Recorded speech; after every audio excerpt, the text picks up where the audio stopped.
अच्छा सर, आपको यह जानते हुए बताना चाहूंगा कि ब्रिटिश सेना में आयोग प्राप्त करने के लिए आपके पास सौम्य स्टॉक होना चाहिए और कुछ स्वतंत्र धन भी हो सकता है, क्योंकि अगर आप अपने सैन्य करियर को आगे बढ़ाना चाहते हैं तो आपको इसमें बहुत खर्च करना पड़ेगा। देखिए, 1871 तक ब्रिटिश सेना खरीद प्रणाली नामक प्रक्रिया पर निर्भर थी, जिसमें अधिकारी बनने की इच्छुक पुरुषों को इसे प्राप्त करने के लिए भुगतान करना होता था।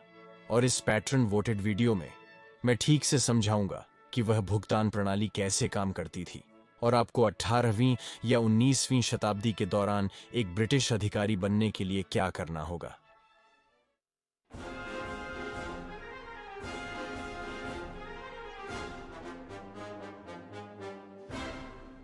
कुछ साल पहले जब भी मैंने सुना कि कोई व्यक्ति ने अपनी कमीशन खरीदी है, मैंने यह माना कि यह सेना में भ्रष्टाचार की ओर इशारा है, जहां नोबलमैन अधिकारियों को रिश्वत देते थे ताकि उनके अयोग्य बच्चे कमांड में जा सकें। यह पहले से ही व्यापक और वास्तव में स्पष्ट रूप से झूठे कायर के स्टीरियोटाइप में खिलाना शुरू हो गया था। एक अधिकारी जो बेतरतीबी से घूम रहे थे और एनसीओस और निम्न सामाजिक वर्ग के लोग सेना में सभी वास्तविक काम कर रहे थे। खांसी खांसी खांसी। लेकिन यह वास्तविकता से काफी दूर है। यह सच था कि 18वीं और अधिकांश 19वीं शताब्दी दौरान पुरुष सेना में अपनी पोस्ट को शाबाशी से खरीद सकते थे। आयोगों की खरीद और बिक्री की प्रणाली वास्तव में एक औपचारिक, एक कानूनी, यहां तक कि सेना के लिए एक मानकीकृत तरीका था जो डरपोक, अशिष्ट और अयोग्य लोगों को बाहर रखता था, या कम से कम इसका समय के दौरान ऐसा ही देखा गया था। खरीद प्रणाली की विशेषताओं की जांच से पहले मुझे स्पष्ट करना चाहिए कि यह केवल सेना के कोर, पैदल सेना और सवारी में ही था। रॉयल नेवी, रॉयल आर्टिलरी और बाद में रॉयल इंजीनियर्स में अधिकारी पद खरीदने की अनुमति नहीं थी। ऐसी तकनीकी सेवाओं में अधिकारी बनने के लिए शैक्षिक आवश्यकताएं थीं, जो 18वीं शताब्दी में दुर्लभ थीं। बाद में सेना के लिए भी कठोर मानक स्थापित किए गए। इस पर बाद में चर्चा की जाएगी। सबसे महत्वपूर्ण बात यह समझना है कि यद्यपि आप वास्तव में अधिकारी के पद को खरीद सकते थे और अधिकारी बनने की कोई शैक्षिक आवश्यकताएं नहीं थीं, लेकिन इसका यह अर्थ नहीं है कि कोई योग्यताएं या शर्तें नहीं थीं जिन्हें निभाना था। और वह आदेश खरीदने के लिए पार्क में सैर करने जैसा नहीं था।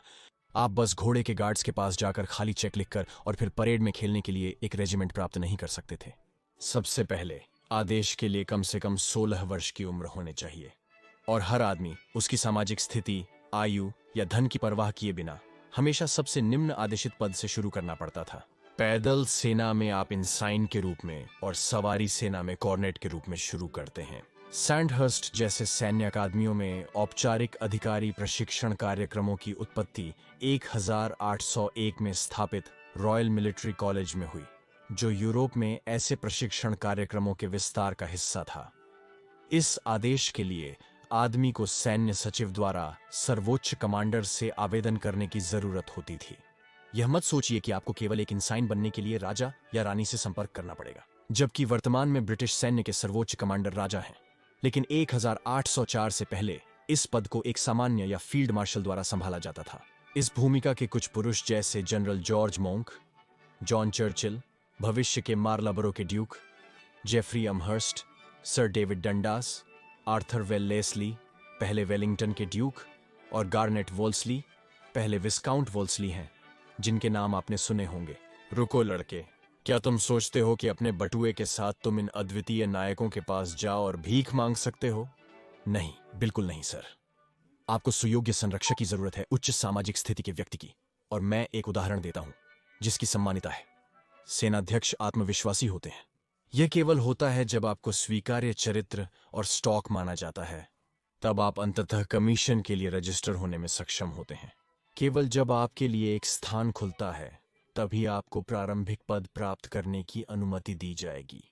यदि आप गार्ड्स रेजिमेंट में प्रवेश करना चाहते हैं, तो आपको सर्वोच्च कमांडर के बजाय अपनी पसंदीदा रेजिमेंट के पास सीधे आवेदन करना चाहिए। अगर आप गार्ड्समैन बनना चाहते हैं तो अच्छी स्थिति में एक चाचा या समान होना चाहिए, क्योंकि किसी भी पुराने उच्च कुलीन संरक्षक के लिए सिर्फ 3 सबसे अच्छे पुराने लड़कों के क्लब में प्रवेश काफी नहीं है।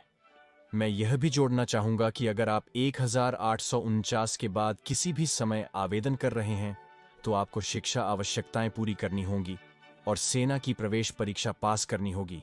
केवल फिर आपको प्रतीक्षा सूची में शामिल किया जा सकता है। फिर भी चिंता मत करो, यह रॉयल इंजीनियर परीक्षा से कम कठिन है। चाहे आप कहां जा रहे हैं, आपको मजबूत सामाजिक संबंधों की आवश्यकता होगी। प्रतिस्पर्धा तीव्र हो सकती है।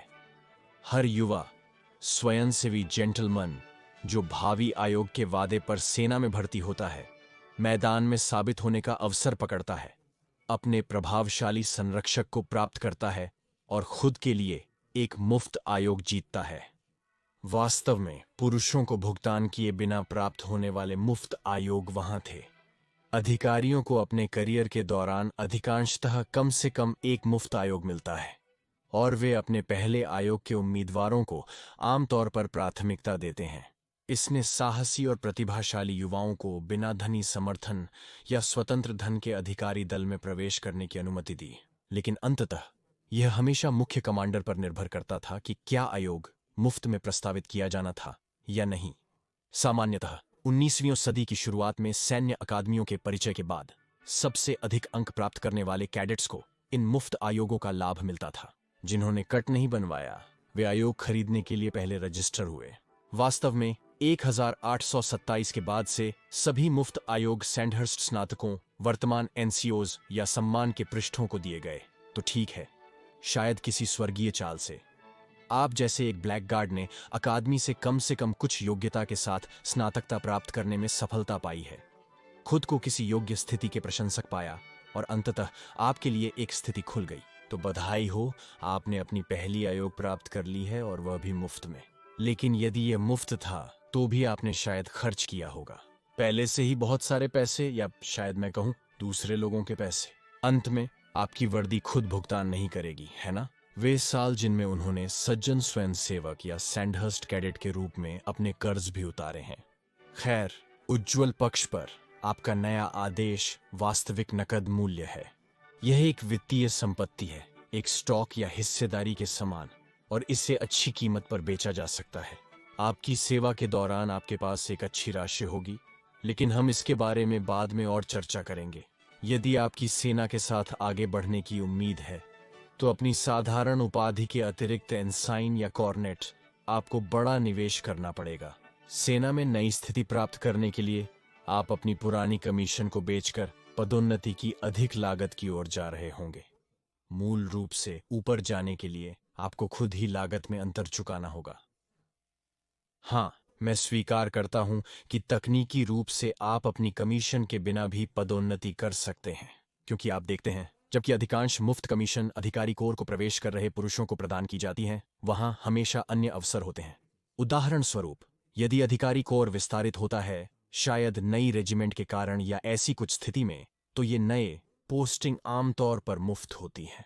विकास का एक अंधेरा तरीका यह है कि अगर कोई अधिकारी जीवन खो देता है, चाहे बीमारी या दुश्मन के हाथ से, तो उसकी कमीशन को गैर खरीदी वाली माना जाता है।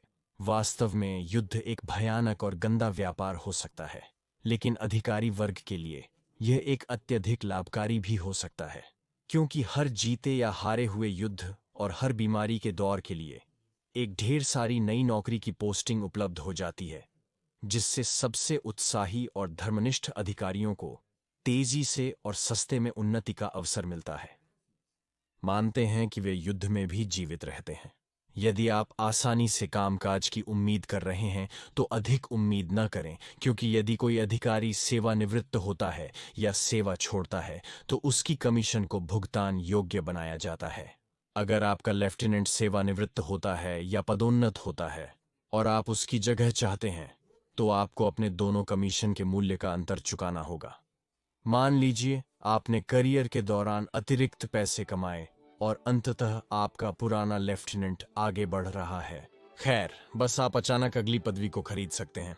इसका मतलब आपको इसकी अनुमति नहीं मिलेगी, इसलिए क्योंकि ब्रिटिश सेना भी वरिष्ठता की प्रणाली पर अधिक निर्भर है। सीधे कहें तो आपसे अधिक समय सेवा कर चुके पुरुष को समान पद पर होने पर अधिक प्राधिकार मिलते हैं। इसके कारण कोर्ट मार्शल जैसे चरम मामलों या एक संवारण की मनोबल पर भारी दबाव की स्थिति के अलावा पहले अस्वीकार का अधिकार हमेशा वरिष्ठता के क्रम में नीचे जाता है।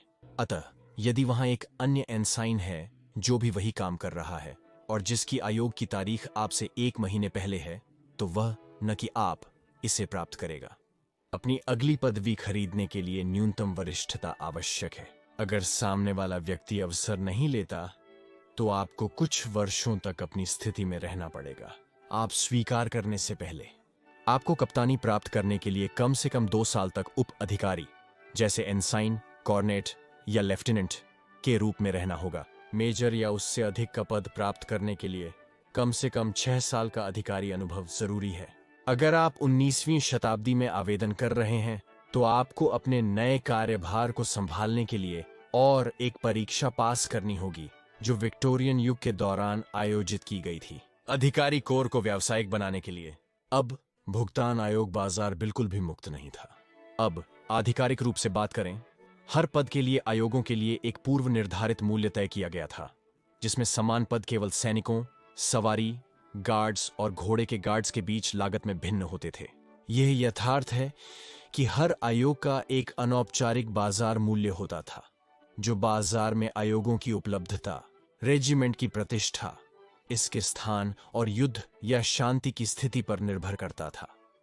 इसका मूल्य मालिक के लिए मूल लागत के 2 गुना या आधा भी हो सकता था, परिस्थितियों पर निर्भर करता है। तेजी से बदलते बाजार मूल्यों के आसपास व्यक्तिगत आयोग की संपत्तियों को सस्ते में खरीदने की संभावना है, जबकि आपने निर्णय लिया हो सकता है कि आप बाजार में खेलना चाहते हैं।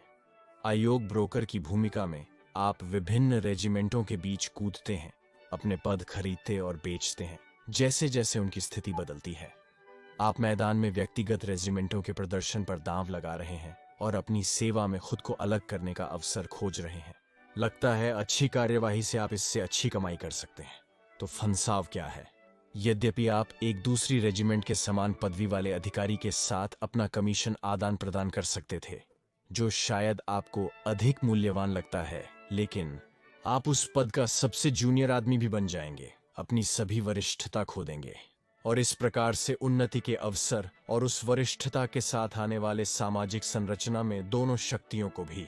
मानो कि 54वें रेजिमेंट के कप्तान गार्डनर ने किसी कारण से 10वें रेजिमेंट ऑफुट के समान पद वाले व्यक्ति के साथ अपनी कमीशन बदलने का निर्णय लिया है। अब कप्तान गार्डनर कुछ समय से सेना में रह चुके हैं और उन्होंने 54वें के साथ कई वर्षों की वरिष्ठता कमाई है, जिससे उन्हें कुछ विशेषाधिकार और प्राधिकरण मिलते हैं उस रेजिमेंट के अन्य कप्तानों की तुलना में जो वहां कम समय रहे थे। लेकिन जब वे 10वें रेजिमेंट में शामिल होते हैं तो वे नई आयोग का कार्यभार संभालते हैं और इसलिए यदि वह अन्य कप्तानों की तुलना में सेना में कई वर्षों से अधिक समय तक रहे हैं, तो भी गार्डनर अपनी नई रेजिमेंट के सबसे कम वरिष्ठ कप्तान बन जाते हैं। एक ही रेजिमेंट के साथ लंबी सेवा का सम्मान किया गया था। जब तक आपकी पुरानी रेजिमेंट में बचने या नई रेजिमेंट में उच्च स्थिति प्राप्त करने की जरूरत नहीं हो, जिसमें आप निम्नतम पद का अधिकारी होंगे, तो रेजिमेंटों में कूदने का विचार अच्छा नहीं है, क्योंकि यह आपके प्रगति को असंभव बना देता है। आपके पास हमेशा अंतिम अस्वीकार का अधिकार होगा और बेशक सक्रिय सेवा से बचने के लिए आदान प्रदान करने की अनुमति भी नहीं थी। यदि आप जल्दी लाभ की उम्मीद में गलत समूह में जाते हैं और फिर उनके आदेश बदल जाते हैं और वे कैरिबियन में स्पेनिश से युद्ध करने के लिए भेजे जाते हैं, जो अधिकांश इतिहास में एक उष्णकटिबंधीय तत्वावरण नहीं बल्कि बीमारी के कारण मृत्यु से संबंधित था, तो आप वहां अटक जाते हैं। बाजार में खेलने की बजाय आपको यह समझना होगा कि व्यक्तिगत रेजिमेंट के साथ चिपके रहना आपकी प्रतिष्ठा और वित्तीय स्थिति दोनों के लिए मूल्यवान है, और केवल तभी रेजिमेंट बदलें जब आपके आयोग की उन्नति के लिए आवश्यक हो।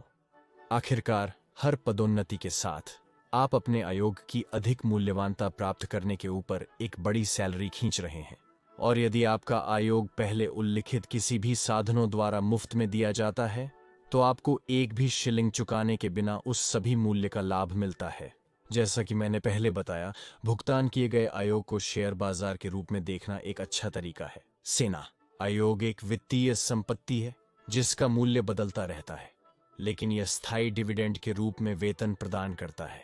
जैसे कंपनी में स्टॉक की तरह, एक अधिकारी सेवानिवृत्ति के समय उसके पास सेना से बाहर बिकने और पैसे जेब में डालने का विकल्प होता है, जिससे वह एक सुंदर छोटा पेंशन फंड बना सकता है। इस समय ब्रिटिश सेना में आयोग अवधि सैन्य करियर में संगठनात्मक निवेश है। यद्यपि यह अनुचित होगा, पर वास्तव में कोई ऐसी बाधा नहीं है जो एक व्यक्ति को रोक सके कि वह अपनी रेजिमेंट को अप्रिय स्थान भेजने से पहले बिक जाए। आप सक्रिय सेवा से बचने के लिए सेना के दूसरे हिस्से में बदल नहीं सकते। आपको पूर्णतया सेवानिवृत्त होना होगा। लेकिन मुझे आपकी आंखों में अभी भी दिखता है आप वित्तीय लाभ के लिए इस प्रणाली को खेलने का कुछ तरीका सोचने की कोशिश कर रहे हैं, बिना सम्मान के मैदान पर जीवन या अंग का जोखिम उठाए बिना। आप सोच रहे हैं कि 2 निःशुल्क आयोग पाने पर तत्काल बिकने और पैसे जेब में डालने से उन्हें उपयोग करके आप कॉलोनियों में एस्टेट खरीद सकते हैं, जिन्हें आपने अपनी कायरता से नजरअंदाज किया। मैं आपको यह कह सकता हूं कि यह काम नहीं करेगा, क्योंकि एक निःशुल्क आयोग प्राप्त करने पर आपको अपने लाभ के लिए इसे बेचने से पहले कुछ वर्षों तक इसके अधिकारकर्ता बनना पड़ता है। इनसाइन या कोरोनेट होने पर बिकने से पहले 12 वर्ष सेना में रहना अनिवार्य है। लेफ्टिनेंट होने पर यह 15 वर्ष है, और उससे ऊपर कुछ भी हो, आपको उस छोटे से नेस्ट एग के साथ भागने से पहले पूरे 20 वर्ष सेवा करनी होगी। वित्तीय लाभ, पदोन्नति, मुफ्त कमीशन, वेतन भुगतान आदि सभी बातों के बावजूद यह ध्यान देना महत्वपूर्ण है कि आप केवल एक साधारण वित्तीय संपत्ति नहीं खरीद रहे हैं। यह सेना की अधिकारी पोस्ट हृदय के कमजोर और जल्दी अमीर बनने की चाहत वालों के लिए नहीं है। एक फ्रेंच या रूसी गोली आपने अपने कमीशन के लिए कितना भुगतान किया इसकी परवाह नहीं करती, और रक्तस्राव सीनियरिटी को भेदभावहीन देखता है। निश्चित रूप से एक सिपाही की कठिन जीवन में और एक भाग्य प्रतीक्षा कर सकता है। उनका जो कायर, अवज्ञाकारी या कमजोर संविधान वाले होते हैं, और यह कई तरह से मौत से भी बहुत बुरा होता है। यदि आप एक अधिकारी अपने सामर्थ्य से पूरी तरह असमर्थ होते हैं और आपके साम्राज्य द्वारा प्रदान की गई आयोग के योग्य नहीं होते, तो आपको नकदी हो सकता है। नकदी होने का मतलब है किसी को पद से हटा दिया जाता है, अक्सर बहुत शाब्दिक रूप से और सार्वजनिक तरीके से, जिसमें उसकी वर्दी को उसके सामने शर्मनाक और अपमानजनक समारोह में फाड़ दिया जाता है। लेकिन एक की प्रतिष्ठा नष्ट होने से और खराब बात यह है कि आपका आयोग भी छीन लिया जाता है, और इस प्रकार आप इसे बेचने की क्षमता भी खो देते हैं। चाहे वह मुफ्त हो या आपको हर पदोन्नति के लिए अपनी जेब से भुगतान करना पड़ा हो, उस नकदी करने के क्षण में सभी मूल्य पूरी तरह से खो जाता है। नकदी करने का मतलब है सामाजिक और वित्तीय रूप से नष्ट होना,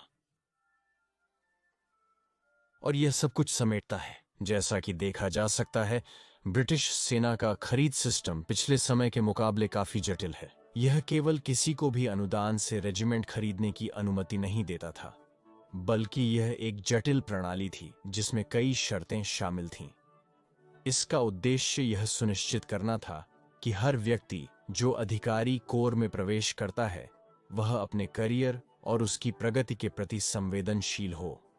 अधिकारी कोर में प्रवेश करना केवल नौकरी खरीदने का मामला नहीं था, और विवरण जैसे उसने अपनी आयोग की खरीद की, वे बिल्कुल भी अपमानजनक और छिछोरे छोटे अपमान नहीं थे जो नमक के धरती के लोगों के खिलाफ, पोष उच्च वर्ग के ट्वीट्स के खिलाफ थे जो इतना आधुनिक मीडिया उन्हें बनाता है।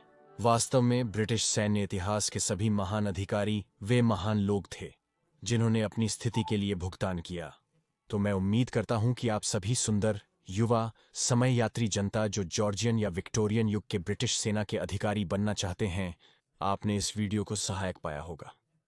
पेट्रियन पर मेरे कृपालु और सदैव धैर्यशील समर्थकों को फिर से धन्यवाद, और बेशक अगले समय तक मेरे प्रिय दर्शक, मैं हूं और मैं आपका सबसे विनम्र और आज्ञाकारी सेवक रहूंगा।